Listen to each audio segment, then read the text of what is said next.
So it seems like I have to do this every year or so, and my best video that I did on it was on Yusuf al-Tahir or John the Hut Dweller. Now, it was in complete defense of Constantine and basically debunking NatGeo's portrayal of Constantine. I've heard Joe Rogan say this, that Constantine put together the books of the New Testament. No such thing ever happened. Tatian, Ignatius of Antioch, or Irenaeus of Lyon, these guys were writing in the 2nd century. They had the 4 Gospels, and all of the works of the New Testament that were in the New Testament were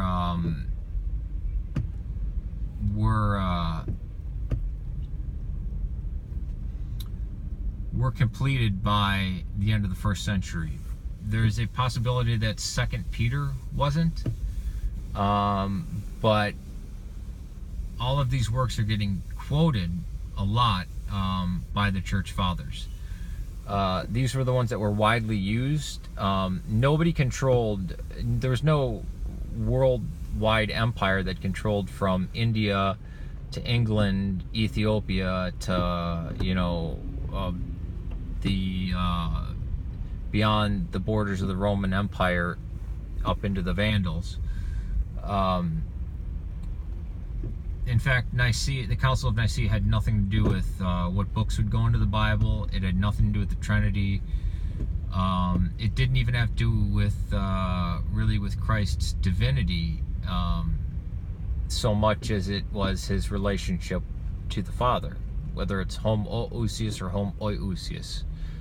It does affect his divinity, but that's about it. And then the date of Pascha. But Constantine was a true convert. He really struggled with it. It took him a few years to actually figure out how to be a Christian.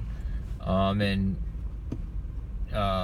he was very odd for a Roman emperor because he reluctantly conquered the whole empire to stop the persecution of the Christians. I mean, he was totally content with just having half of it, and Lucianus having the other half, but then he broke the Treaty of Milan, the Edict of Tolerance, and then Constantine took all the empire, and the books of the Bible were already pretty much solid, and with exception to a few of the anti-legomena, but none of the homolegomena. Homolegomena was set, and so was most of the anti-legomena. And it wasn't until 367, Athanasius's 39th Paschal letter, that we get a list of what we have the modern day books of the New Testament. But we also have extracurricular reading there, and then in 415 we have a council in the West saying these are the books of the New Testament. So yeah, Constantine did not make Christianity the official religion of the Roman Empire. He didn't persecute the Gnostics or the pagans.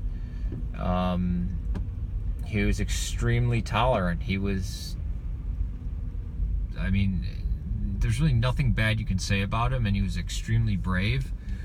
But since the modern liberal and the atheist hate Christianity, I mean, they hate it.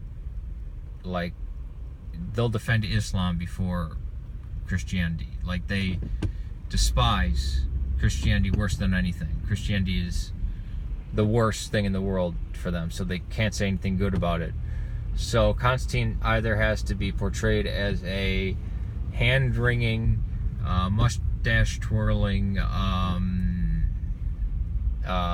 malevolent villain, or a religious zealot nutcase, almost going crazy, sweating and going into fits and everything. Neither of those are an accurate representation of Constantine. He truly was great. Very rarely do we get characters like this, like Charlemagne, Constantine the Great, Alfred the Great. Very few times in history do we get great men like that, and he happened to be a Christian, and he saved hundreds of thousands of lives.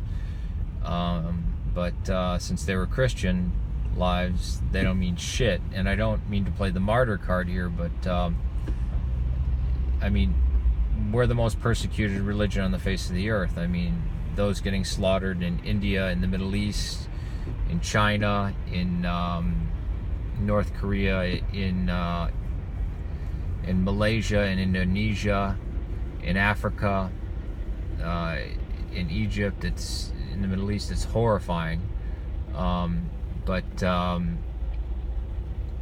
Yeah. But everybody wants to turn a blind eye, and then, you know, say, oh, well, Islam is misunderstood and this and that, or Christianity is just as bad as Islam. And that's just a bunch of shit. All right, peace to you.